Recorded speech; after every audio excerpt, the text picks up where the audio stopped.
Welcome to Intuitive Astrology with Molly McCord. Thank you so much for joining me today, as this is a Monday podcast episode where we're going to continue to deep dive into the energetics of the Saturn-Neptune conjunction in Aries, how it is establishing a new imprint for the soul, as well as the empowering reset that can happen at this time. And with these themes in mind, I'm going to do a little bit more of a personal show today, sharing a little bit more than I normally do, with the intention of highlighting these energies and hopefully offering something that's relatable for you.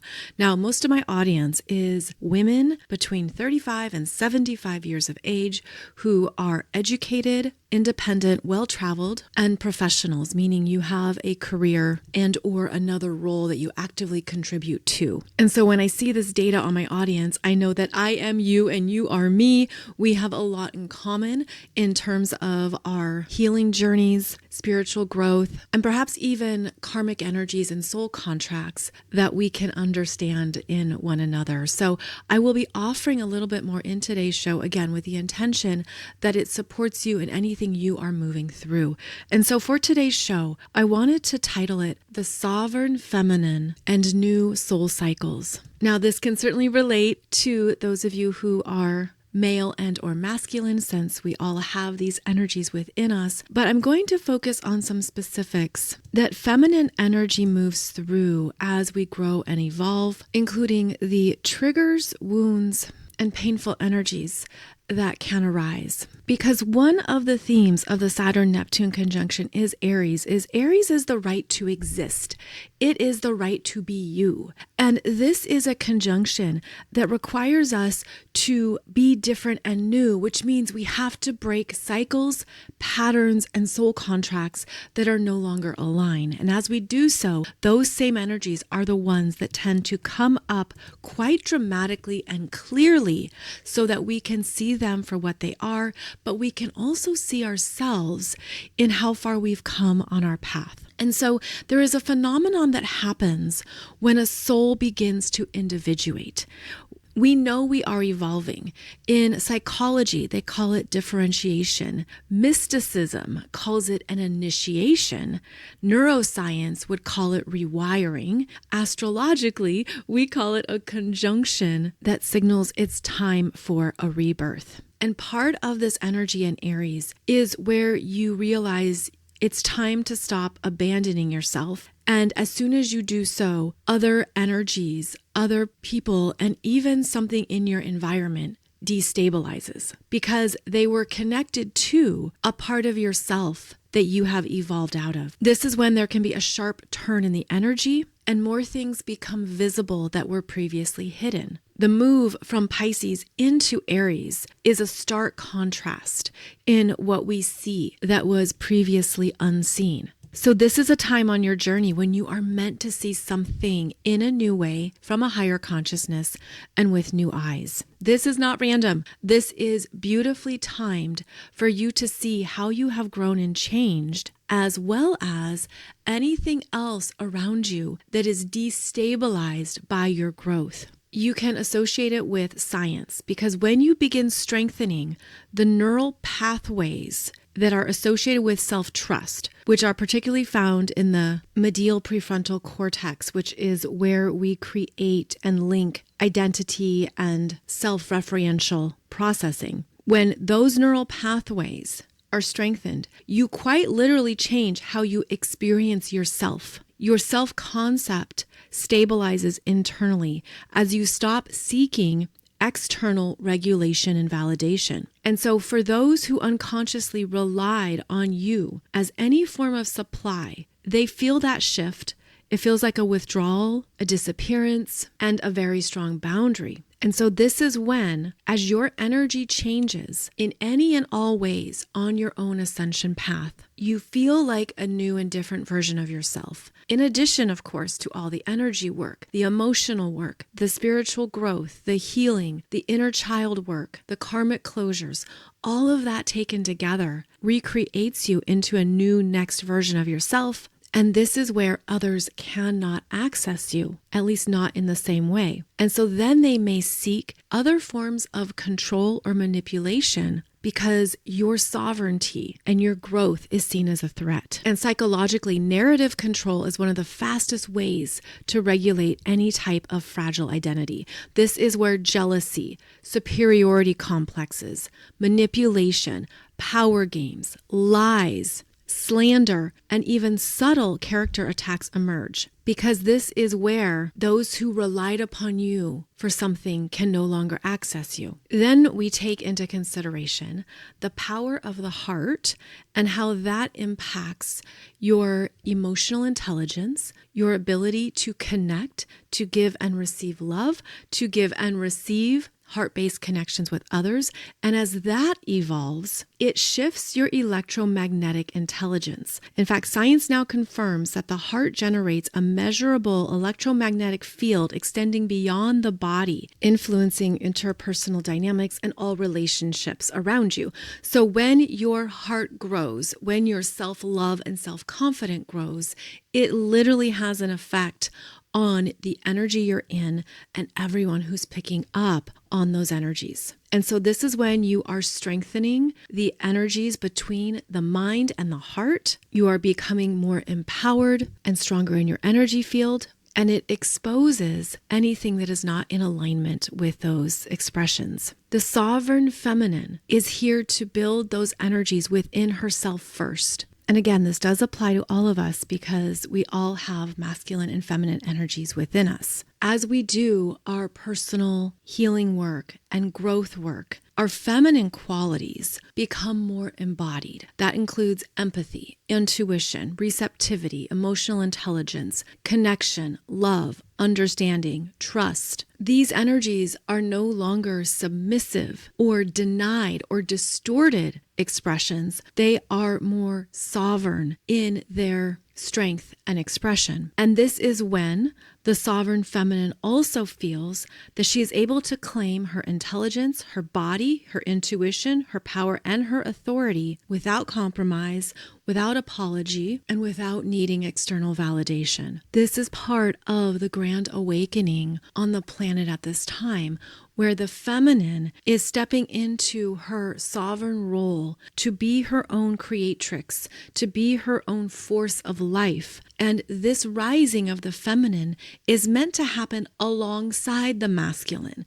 It's meant to be something that's done in congruence with masculine, empowered, and embodied energy too. And this is one of the new resets that's occurring on the planet, where you have a strong sovereign feminine, a strong sovereign masculine within ourselves. That's where it begins, is within. And that is where then we take that energy out into the world and create, attract, and manifest from that place. And so as we do this, as we go on this path, there are disruptions, there are triggers, there are things that come up that can appear to be attacks, distortions, lies, control dynamics, and so on. And all of this is more important to understand right now, because as Saturn and Neptune move through Aries, we are entering a profound new soul cycle. And Saturn asks for maturity, responsibility, and clear boundaries around who you are now and your right to exist. Neptune dissolves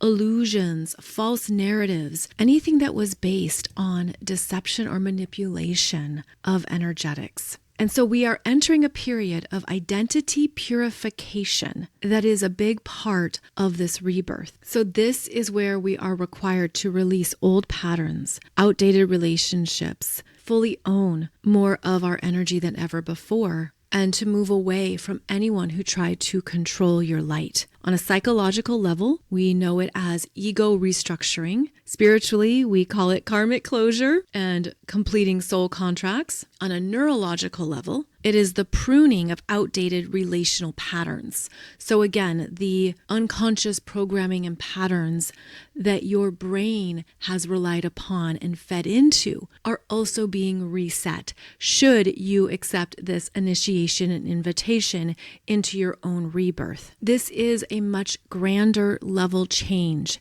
than when Saturn was previously in Aries, which was April 1996 until February 1999. You would want to look at where Aries is in your chart, as Saturn was there, requiring you to be more independent, courageous, and to do something on your own. I was thinking back on that previous cycle for myself because that's when I was in college.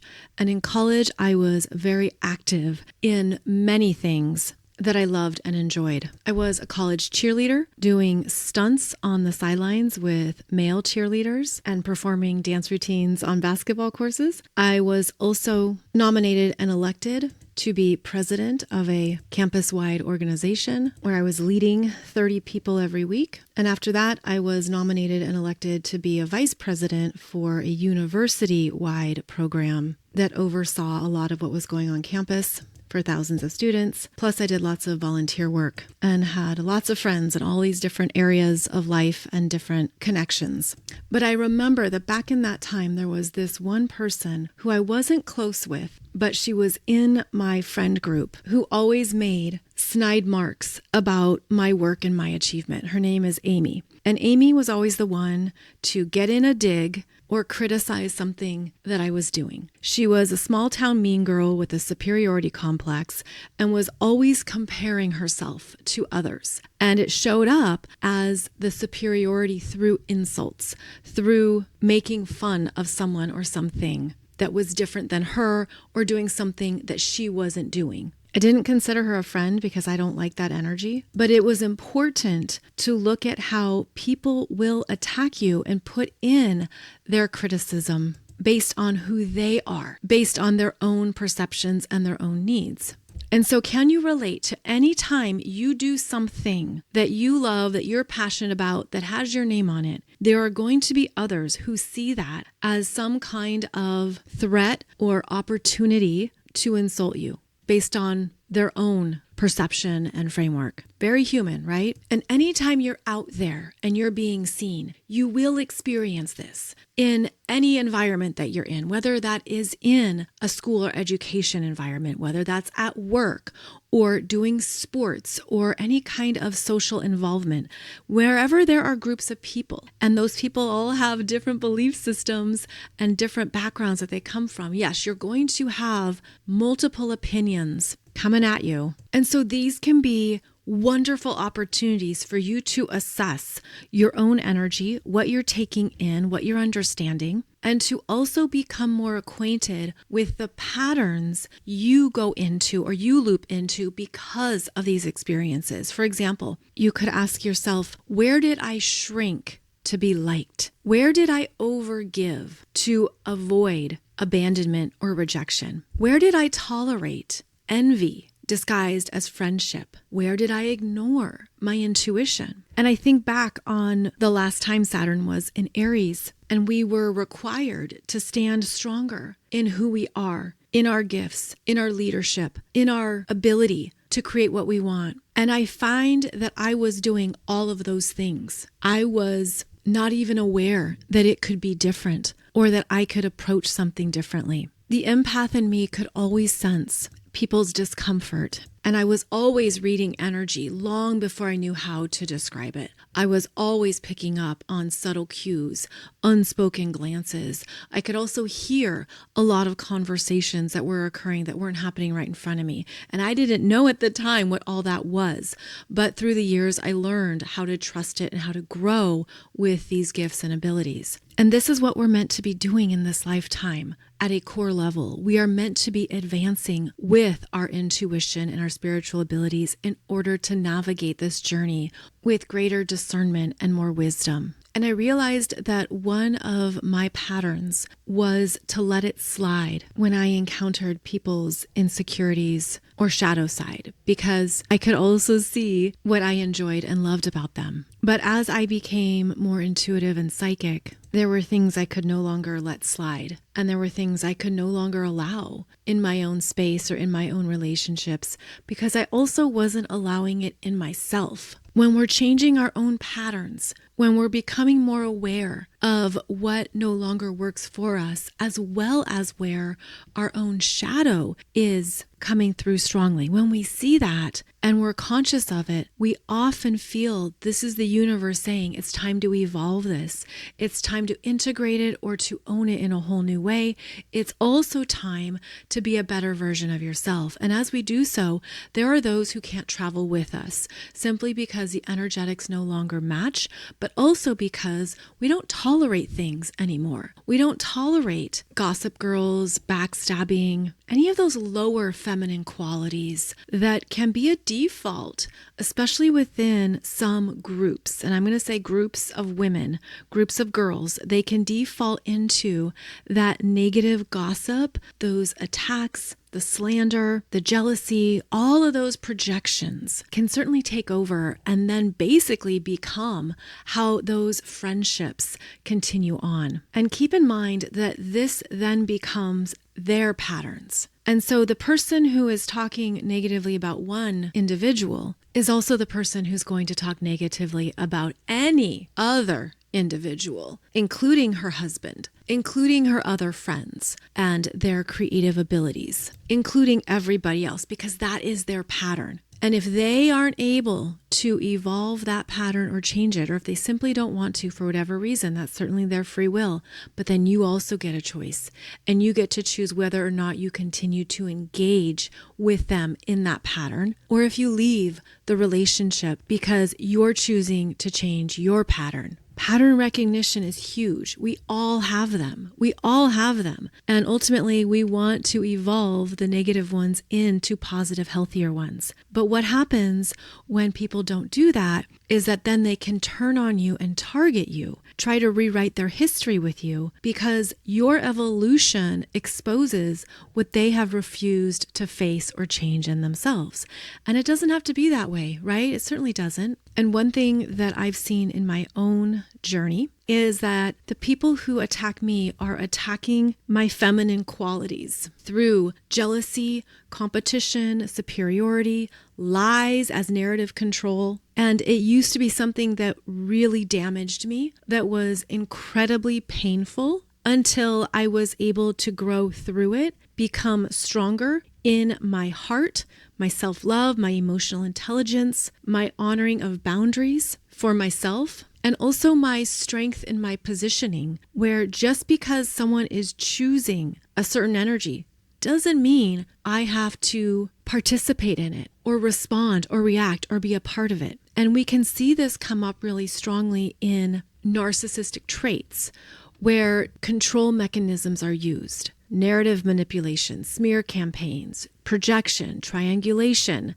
superiority complexes, masking insecurity. When you're not available to play certain games or to interact with people on a very low level that they want you to participate in, when you're not available, it actually triggers an escalation in them, which is where the character assassinations get bigger. The lies become more extreme.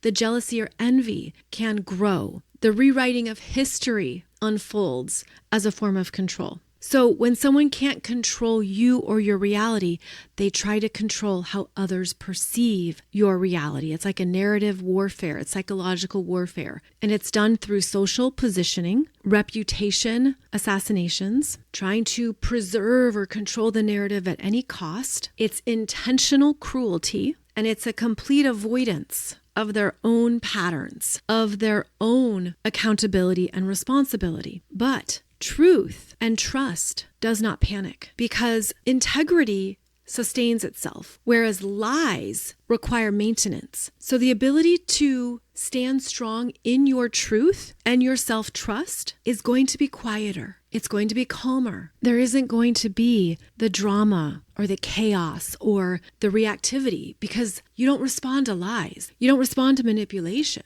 You stand strong in the purity of who you are, and you let things play out over time that demonstrate your integrity, your truth, and your personal self-respect, among other things. And so part of this reset of Saturn and Neptune conjunct in Aries is asking you to return to yourself, but with a deeper connection to your spiritual principles that uphold your self-love, your self-confidence, your ability to feel powerful in your own existence, that you do not compromise, you do not diminish, and you do not hand over to anybody else. You are in control of yourself more than ever in this lifetime, and that also comes with great responsibility. Saturn is how you stand strong in your responsibility and you own it at a core level. This is where you fully embody more of who you are without trying to erase parts of yourself or parts of your experience. You pull it all in. You bring it all in closer and alchemize it into more full ownership of everything you've experienced in this human journey and across multiple lifetimes.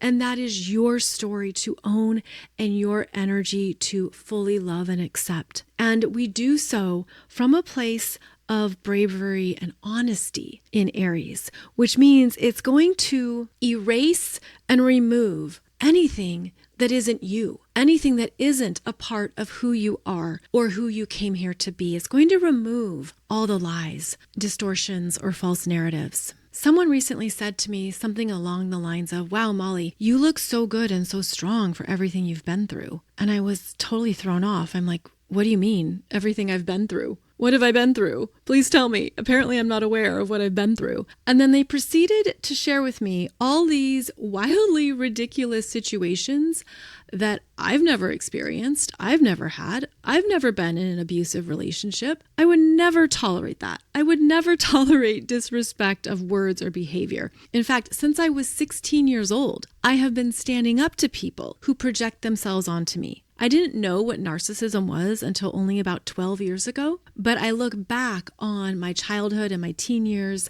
and then into my 20s and 30s, and I look at where I had a narcissistic parent in my life who I always stood up to, and it always pissed them off that I was too strong for their manipulation. And I would always be like, this is about you. You need to take responsibility. The way you're acting and behaving is not acceptable. And the consequences of those choices is that this parent is no longer connected to any of their kids. All of their kids have stepped away from them. No relationships have existed for a very long time because of that type of energy. Now, yes, this is narcissistic abuse that I recognize when looking back on it. But the other part of the story is that I never accepted it, and I always sent it right back to that person. And it also made me an advocate for others who were in a similar scenario or who needed that kind of emotional support. This is what you do. This is how to handle it. This is what you can say. And it's by being in my power that it pissed off the people who wanted to control or have that superiority. So clearly I had a soul contract there that I have learned to powerfully own as well as complete and close out, because I can see what the patterns were, what the dynamics were,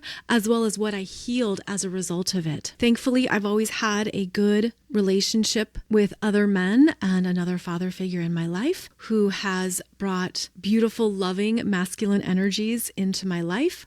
I'm also lucky enough to have been in love 4 times. I consider that a beautiful gift. My heart is not bruised or damaged or weak or broken. I mean, I don't know what these ridiculous energies are, but whoever it's stemming from, it's probably the mayor of Loserville who has nothing else to do except be obsessed with another person. And I'm super grateful to have some divine masculine energies in my life regularly who help balance me, support me, who I work with on a daily basis. And it makes a huge difference to be in my feminine and to be supported by healthy masculine energies. And so this person who mentioned, quote unquote, everything I've been through, basically you've been hanging out in the fiction department of your local library, because that is not my path. I have not had those experiences. And only a few of them were half truths which I then clarified as what really happened because I haven't experienced trauma or some kind of deep emotional pain that they were describing. It was just weird. I also know nothing about witchcraft. I'm not into witchcraft. I'm not into spells. It's not my thing. It's never something I've looked into. To each their own. If that's what you enjoy or if that's a passion for you, great. Live and let live. Everyone gets to follow and choose what they want to study and practice. But it's not for me. It just was never something I was drawn to. So I don't identify with anything related to witchcraft. I'm sure I did in many lifetimes before. I'm sure that was definitely a part of my soul journey. Perhaps that's why I'm not interested in it this lifetime.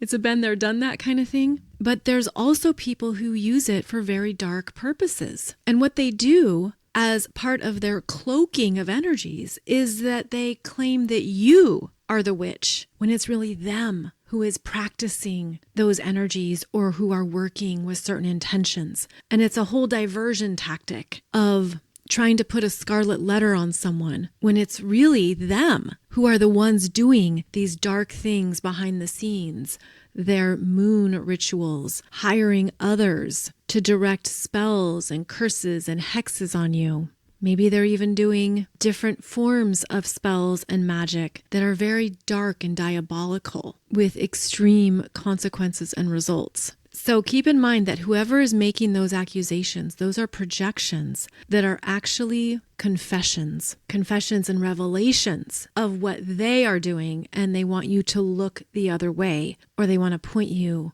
in a different direction so you won't see them for who they really are. Another tactic that they will employ is weaponizing feminine sexuality to destroy credibility. It's one of the oldest social control mechanisms in human history. It is psychological. It is an intentional act of warfare so that the person spreading the rumor is relying on shock value, stigma bias, cultural double standards.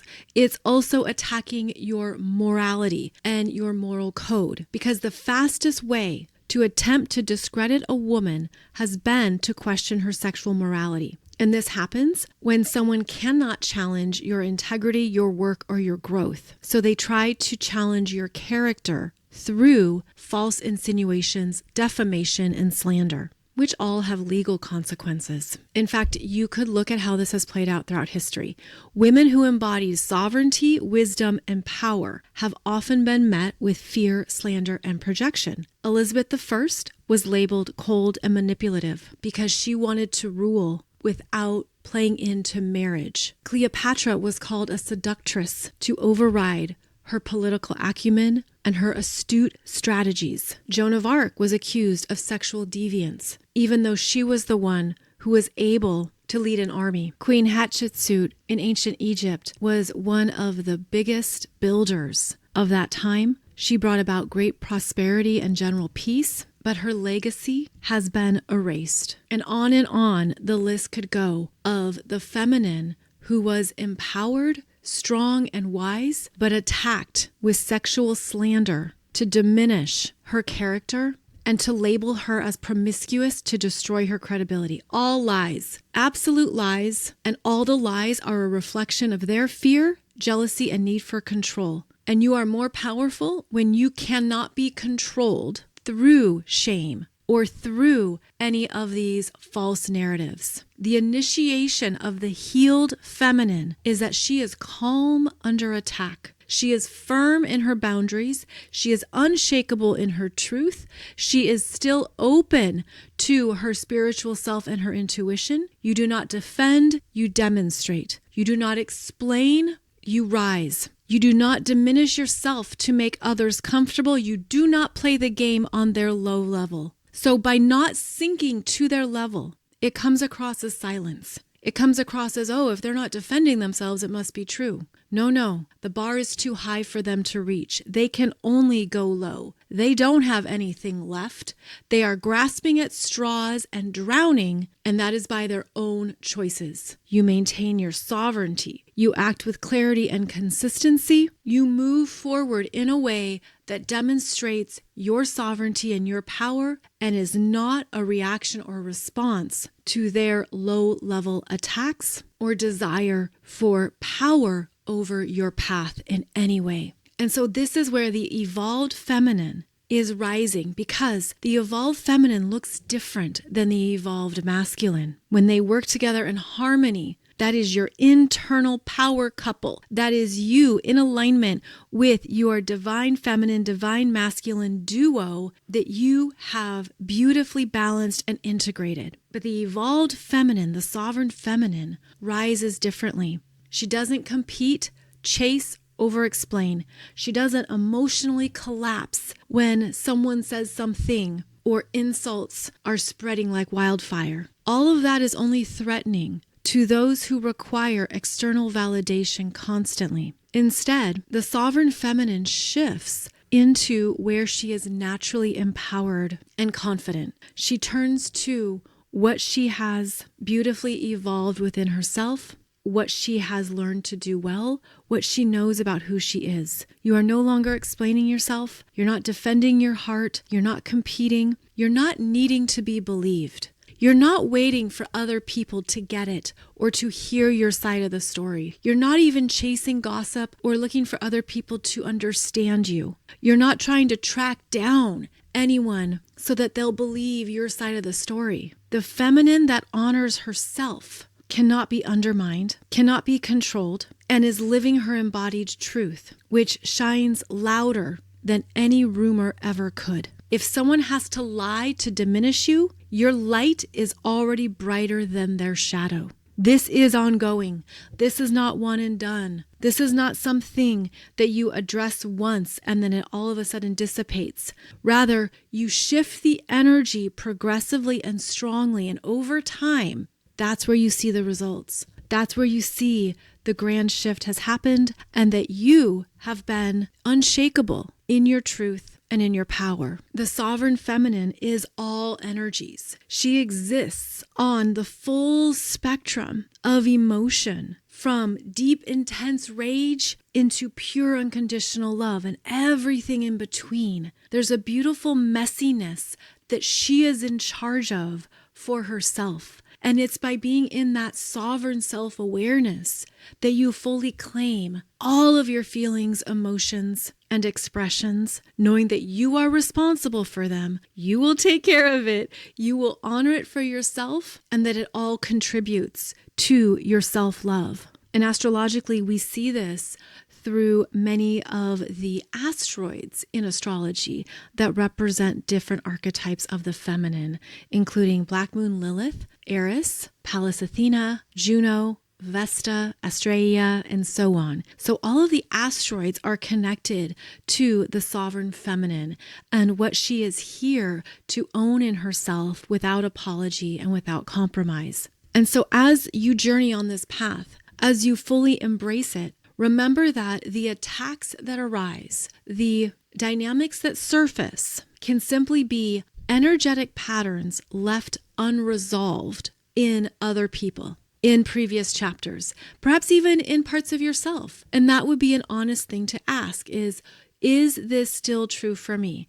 Does this pertain to who I am now? Is this still connected to my shadow self? So check in and allow whatever is surfacing to be something that you look at honestly within yourself to determine yes or no, this is mine to take on, or this is not mine to take on.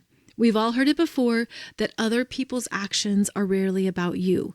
They are just reflections of their own unresolved fears, insecurities, attachments, choices, neurological programming. It's projection, projecting past patterns, projecting jealousy or shadow traits onto you. It could also be a beautiful mirror, validating where you've healed and that it no longer gets to you. It no longer bothers you because you recognize how far you've come on your own journey and what you have healed along the way. It's also important to recognize in yourself when you do feel certain emotions that can be uncomfortable, when you feel insecure or jealous, when you feel envy or comparison. Being a sovereign feminine, a sovereign individual, is when you fully recognize all those parts of yourself as well. Again, it goes back to the feminine being that full spectrum of emotions. But part of that, a big part of that, is that you are responsible for how you handle it, how you heal it, and how you move through it. If you have dealt with envy in your life, if you have dealt with jealousy or competitive energies, especially from other females or feminine energies, I would recommend a book called Cinderella and Her Sisters, The Envied and the Envying. It's written by Anne and Barry Ulanov, and from the book description, they explore the psychological and theological aspects of envy and goodness. In their interpretation of the Cinderella tale, they move back and forth between internal and external issues, from how masculine and feminine parts of persons fit or do not fit together, to how individuals conduct their lives, how they conflict, compete, or join harmoniously. They focus on the nature of goodness as it surfaces in the envy experience. They reflect on its abundance, ability to unite disparate parts, its abiding presence, and its joy. So this might be an important resource for you if you've dealt with these themes in your life, as well as to understand more of what's going on either within the individual you're dealing with or within yourself. Again, it's called Cinderella and Her Sisters, The Envied and the Envying. In this new cycle of the Saturn-Neptune conjunction in Aries, we are each being called into an initiation of our next level. And if you can see everything around you as affirmation of how far you've come, of experiences you've moved through, as areas of your life that you have grown through, if you can see other people as soul mirrors and those karmic contracts that are ending, you're going to start to sense that the next level is waiting for you. The next level of your journey is already here. And these are all things to clear out and close away. You are going to have mean girls. You are going to have people with superiority complexes. You will continue to come across those who have not done any healing work, who do not take responsibility, who have no self-awareness. But then you start to see them in a whole new light, and you start to walk with a new sense of empowerment because you have new skills and abilities for handling those encounters or those situations. Again, no longer explaining yourself. You don't have to defend your heart or your intuition. You don't have to compete. You don't have to do anything except continue to choose yourself. This is part of the reset right now. Choosing yourself fully, completely, emotionally, spiritually, intellectually, and at all levels of your being. It's a time of expansion where it's not about shrinking or holding back yourself. It's more about strengthening that core within while being honest with yourself around anything that is triggering you that does need to be addressed or worked through. And so maybe you ask yourself, what have I seen in my own shadow that I'm ready to change now? What of my own patterns are not working for me? There's always opportunity for us to continue to grow and develop in any situation we're in, and also to accept that humans are complicated. We exist in the shadows and in the light. We dance between many parts of ourselves, and we become more aware of what's going on within us. But you start to see it in a new way. In fact, for a number of years now, I had identified that there is a persona, the same